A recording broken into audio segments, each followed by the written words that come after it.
All right, so this morning I have two kids up here. We have Salome and Gwen, and today we're going to talk about seasons. Avril, can you help me? Would you mind? I have a few pictures in here, and Avril's going to help me. And oh, no mirrors today. No mirrors. That was a reflection from last time. Um, we have four seasons: summer, fall, winter, and spring. Which is your favorite? You can use the tape here. Winter, summer. Do you all have favorite seasons? Winter, summer, summer. No spring or fall? All right, all right, all right, all right. So I have some pictures and words, and if you could tell me which season they might go in. This is like books and school stuff. Where would you put books and school stuff? What season? Not summer.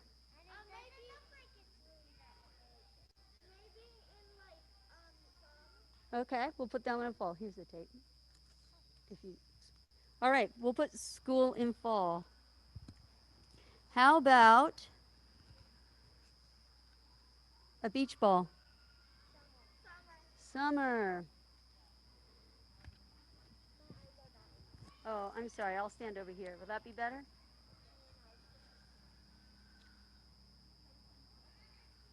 How about this little girl? She's wearing a coat and jacket. Winter.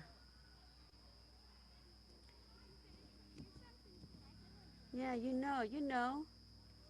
All right, we have flowers. Spring. I can't trick y'all.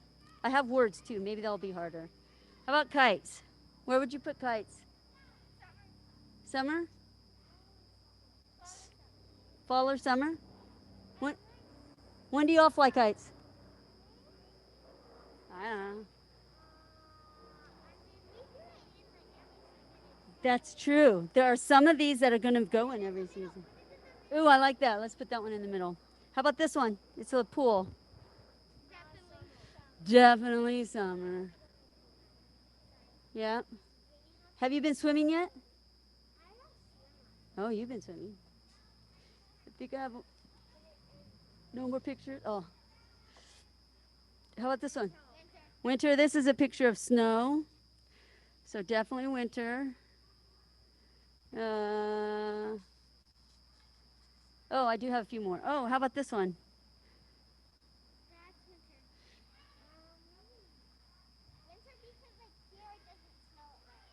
Yeah, it's people running around in the rain with an umbrella. So we'll put that winter or or spring sometimes.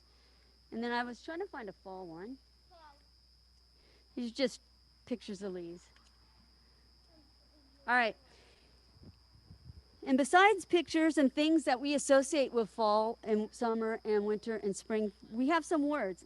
I don't know if you might associate them with different seasons, but let's see.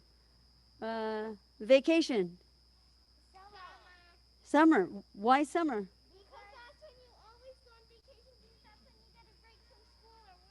Do you have?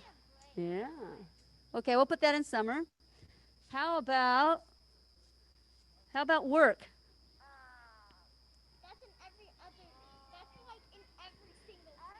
Every single season is work. Okay. You say fall. We could put that in fall or fall kind of near the middle. How about how about warmth? Winter? Ah. Warmth it could be anything how you interpret it. I love it. I love it. Warmth in between winter and summer. How about death? I like that. Fall because fall because leaves die. I like that. How about life then?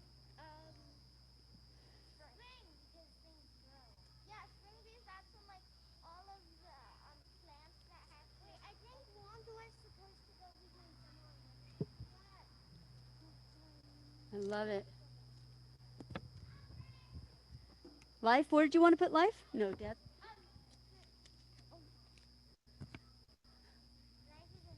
All right, we have a couple more. Birth.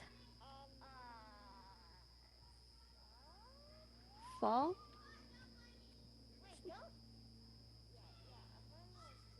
Summer?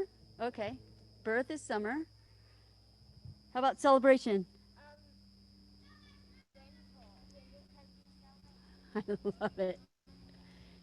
You celebrate winter, Hanukkah. There's two more. Hope? Where would you put hope?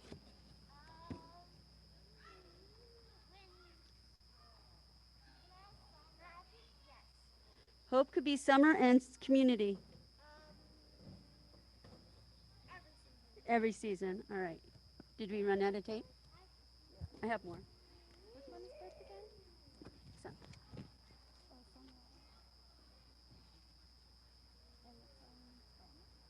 That was winter.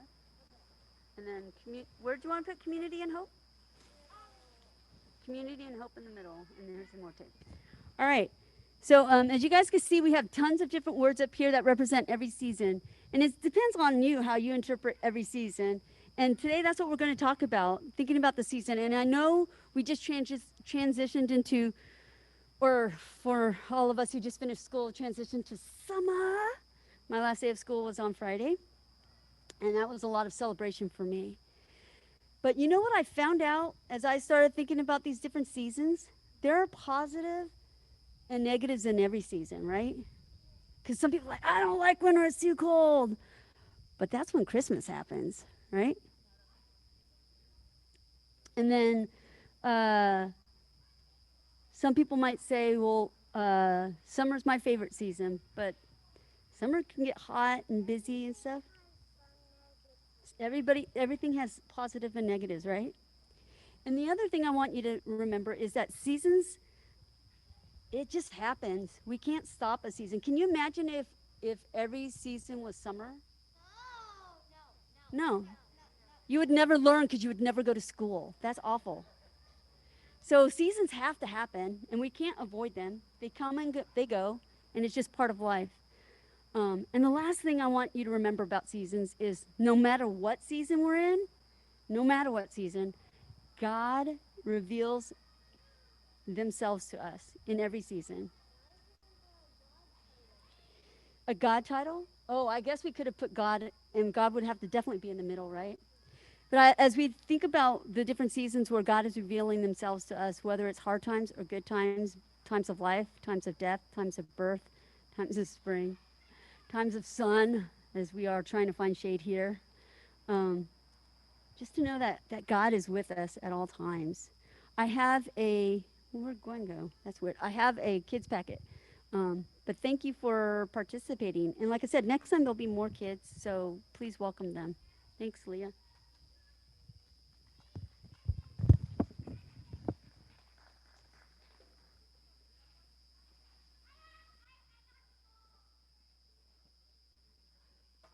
All right. Thank you, Jeannie. And I think, yeah, Salome, if you want to get the packet and join Gwen at the table, that would be fine.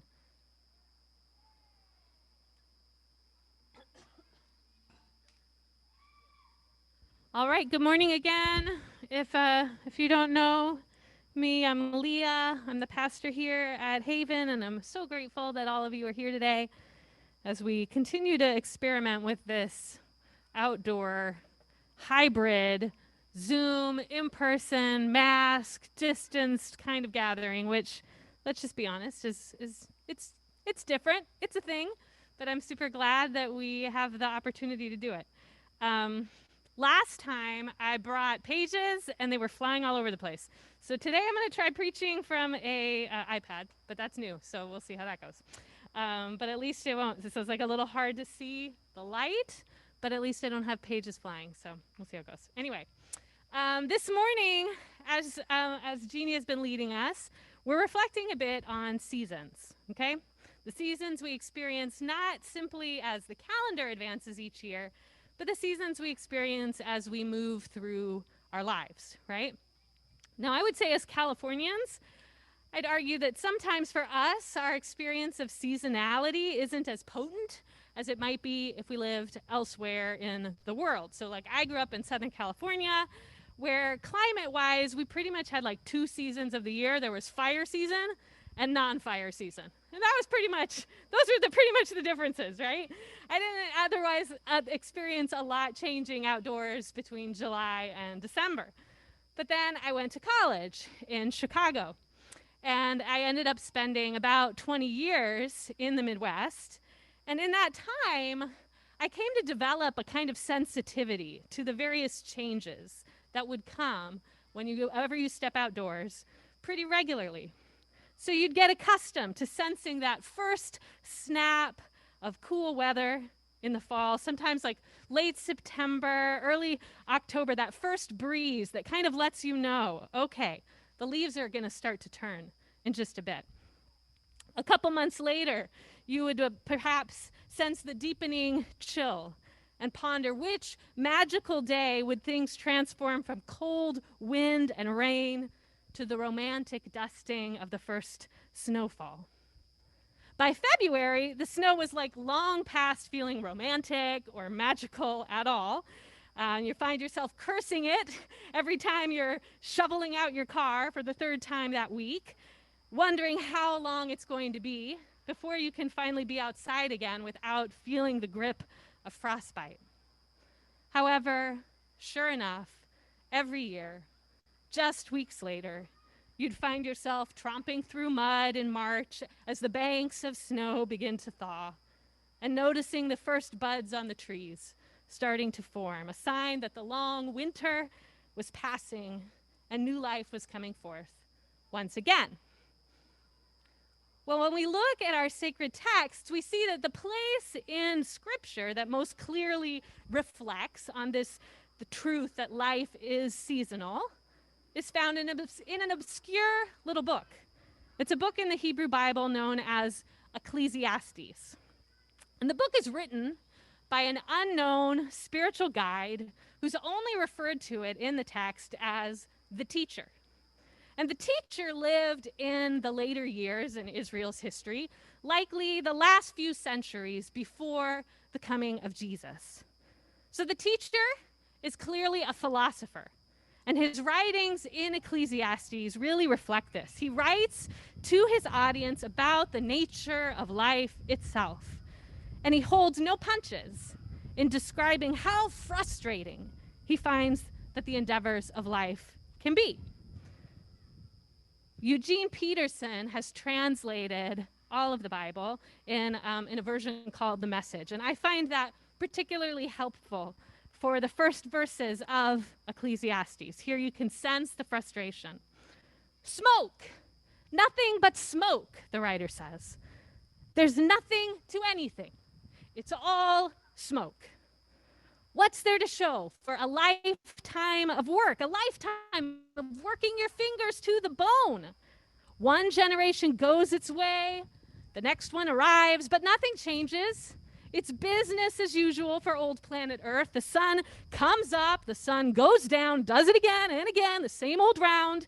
Nothing new on this Earth. Year after year, it's the same old thing. Does someone call out, hey, this is new? Don't get excited. It's the same old story. Nobody remembers what happened yesterday.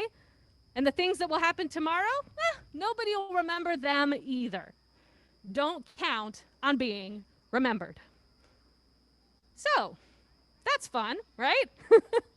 This is definitely like the most popular person at a dinner party, right?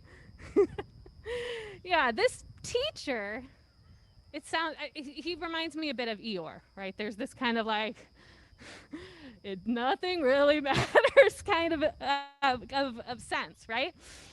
And it feels like the teacher has some like depressing lessons to communicate. Again and again, when we read it, if we read it in the Hebrew, we would see that the teacher uses this word to talk about the nature of life. And the Hebrew word is habel.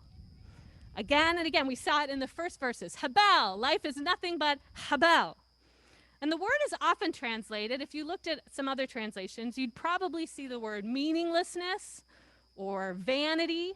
Those are generally the ways it's translated, but I like the version I read because I think it gets a little closer to what's actually being said. Scholars say that the word habel literally means something like a vapor, like a vapor. It's ephemeral. It's transitory. The author is not necessarily saying all things are devoid of meaning. He's saying all things, as soon as you have them, they're gone, right? All things are illusory. There's this elusive nature of life. It's visible and then it disappears, like a vapor, like smoke, as our translator used. The teacher describes a few different things that he has focused his attention on, eventually concluding that all of them are like vapor. All of them are like habel. He talks about the quest for human knowledge, eventually habel. He describes work. You pour yourself into something, you build it, but ultimately it's habel. He talks about pleasure. Maybe all I should worry about then is just as much pleasure as possible. But that too, he concludes, is ultimately just more habel. And this leads the teacher to an interesting observation. He seems to move from a place that feels pretty despairing in the beginning to this kind of acceptance that brings a sort of deeper satisfaction with the reality of life. It's the insight, I would argue, of hard-won wisdom. And that brings us to kind of this potent reflection on seasons. So I'm going to read again from the Message what Ecclesiastes says on seasons. There's an opportune time to do things. You could say a season to do things. A right time for everything on the earth. A right time for birth and another for death. A right time to plant and another to reap. A right time to kill and another to heal. A right time to destroy, another to construct. A right time to cry, another to laugh. A right time to lament and another to cheer. A right time to make love and another to abstain. A right time to embrace and another to part. A right time to search and another to count your losses. A right time to hold on and another to let go. A right time to rip out and another to mend. A right time to shut up and another to speak up. A right time to love and another to hate. A right time to wage war and another to make peace. But in the end, does it really matter, he says? Does it really make a difference what anyone does? I've had a good look at what God has given us to do. Busy work mostly. True. God made everything beautiful in itself and in its time, but God has left us in the dark. So we can never know what God is up to, whether he's coming or going. And I've decided there's nothing better to do than go ahead and have a good time and get the most we can out of life. That's it. Eat, drink, make the most of your job. It's God's gift. I've also concluded, he says, that whatever God does, that's the way it's going to be always. No addition, no subtraction. God's done it, and that's it. So we'll quit asking questions, simply worship in reverence. Whatever was is, whatever will be is. That's how it always is with God.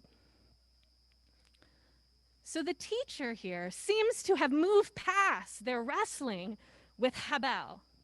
And he seems to have made peace with it, in a sense. Yes, life is vapor. It's transitory. It's seasonal. Even as we long for something eternal, something lasting, something meaningful, perhaps that is our closest understanding of the divine, he seems to be saying. Our longing for lasting meaning, our longing for something beyond the here and now is what connects us with God. But as long as we are finite, mortal humans, we're never going to grasp the eternal nature. We can only appreciate that it is beyond us, even as it is revealed in illusory ways to us in all of the different seasons of life. And this is why all of these seasons, all of these times actually matter. They all belong. They're all part of a bigger story, a truer reality, a heart at the center of the universe that we may call God.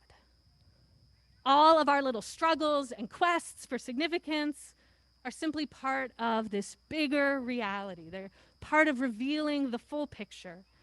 So we can spend our life chasing the wind, or we can try to let go a bit.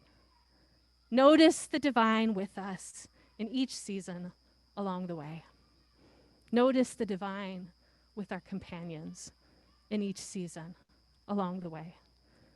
So in my life, I recognize that at times I have found myself in seasons of life where things felt free and relatively smooth, and then seasons where everything has seemed challenging.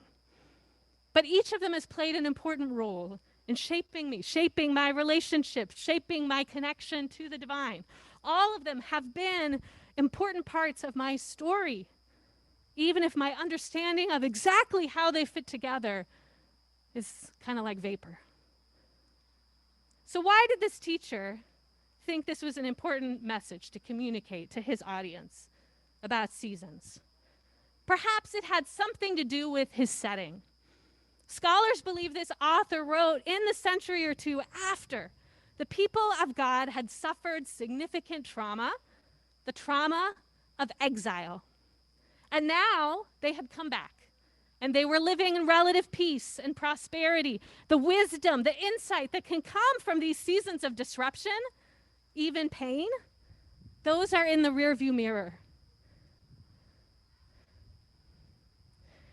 And it seems our teacher wants his audience to retain the lessons they learned in the exile, not forget what really mattered. I think we, right now, are passing ourselves into a season where it could feel really tempting to try and just forget all that has been painful and powerfully revealed in the last year. Perhaps we just want to resume all the projects we had to put on pause 15 months ago. Perhaps we want as quickly as possible to turn the page on the season we've just been in and leave it all behind, hopefully never to return again. To us, I think the teacher of Ecclesiastes would say, wait. Don't rush into amnesia.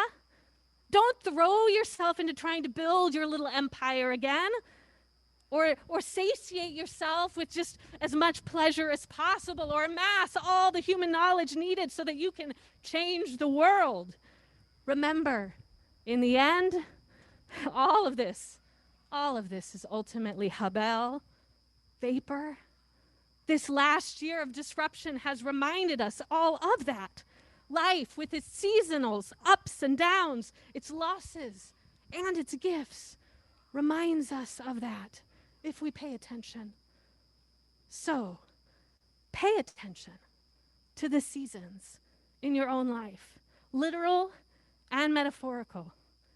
And may we hold on to the truth each season has taught us, pondering where the divine has been present each time, holding them in our hearts, even as we welcome the next season, knowing all of this belongs. All of this is held by the divine. Friends, we're in a sacred moment of transition. And I think these transition moments are sacred because they help make the change of seasons more apparent to us. Like that first magical snowfall. These transition moments ask us to notice the truth that is always with us. Things inevitably do change, even as in another sense, there is nothing new under the sun. This change of seasons needs not to be feared. It is part of the divine reality. As Octavia Butler said, all that you touch, you change. All that you change changes you. The only lasting truth is change. God is change. We are invited, like the teacher, to move from frustration to acceptance, even to peace. We can remember we're not in control. We never were. We were never meant to be. There's something freeing in that. As the author of Ecclesiastes says, whatever was is, whatever will be is, that's how it always is with God. Amen. Amen. So we're going to take a moment to just have a little bit of meditative experience around that. Just a moment to kind of check in with our own spirits. about where are each of us? What season do we find ourselves in? So let me just take a moment. You can close your eyes if you like. You can keep them open, whatever's going to be helpful for you. Let's have a couple of deep breaths.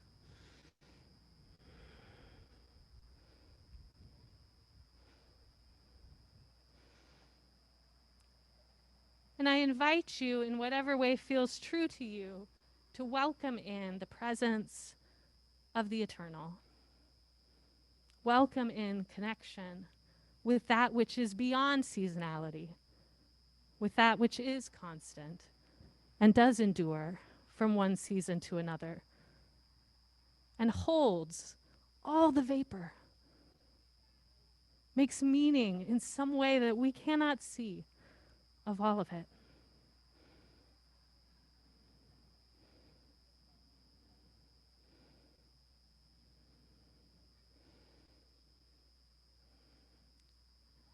And acknowledging that place of connection in our spirits and our hearts, I also welcome you to kind of move into an observing stance of your own heart, of your own mind, of your own spirit, of standing potentially outside of yourself with that eternal force, being, observing, where am I today?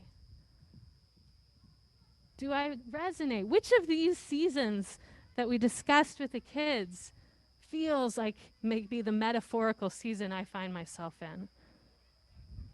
Is it summer, aligning with what we're actually experiencing today? Am I feeling in a deeper place in my spirit the sunshine? Am I feeling the breeze? Am I feeling the freedom, perhaps, that summer means to me? Or actually, am I in a different place in terms of what I'm growing in, what I'm working through, what I'm struggling with? In terms of the greater arc of my story, do I perhaps resonate more with autumn, with the change of something coming that's moving into a season of deeper coldness, perhaps even death? Do I feel that on the horizon? Am I resonating with winter when there is dormancy, when there is darkness, where there is chill? Am I resonating with spring, new life taking bud, but not fully released, perhaps? That which has been buried coming forth from the ground again, what some might call resurrection. Is that the season I find myself in? So we'll just take another moment to reflect. Perhaps you find yourself in more than one. Recognize that you feel resonance with more than one. So potentially acknowledge that in your spirit, what that is, why that is.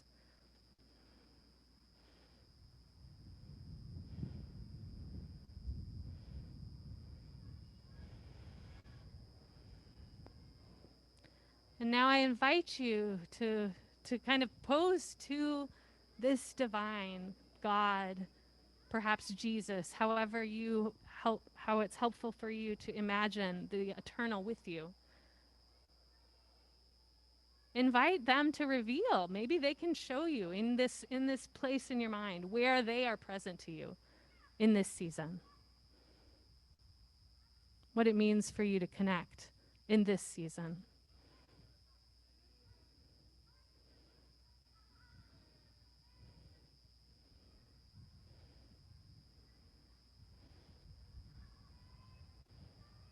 Perhaps it's being able to gather again with people. You can experience the divine there. Perhaps it's the grip of fear starting to loosen, that has surrounded so much of what we've been through.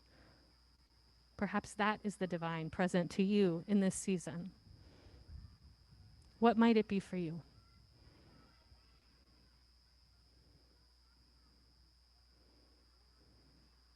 Whatever comes to mind, I invite you to say thank you for that, to acknowledge it, and to express gratitude.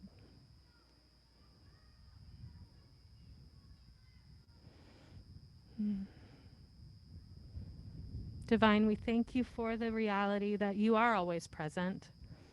And though our understanding is limited, and ultimately so much of our efforts do feel like vapor sometimes, we stand with that hope that there is something planted in each of us that longs for greater meaning, that longs for the eternal, and that perhaps that is the marker that we are, as some would say, children of God.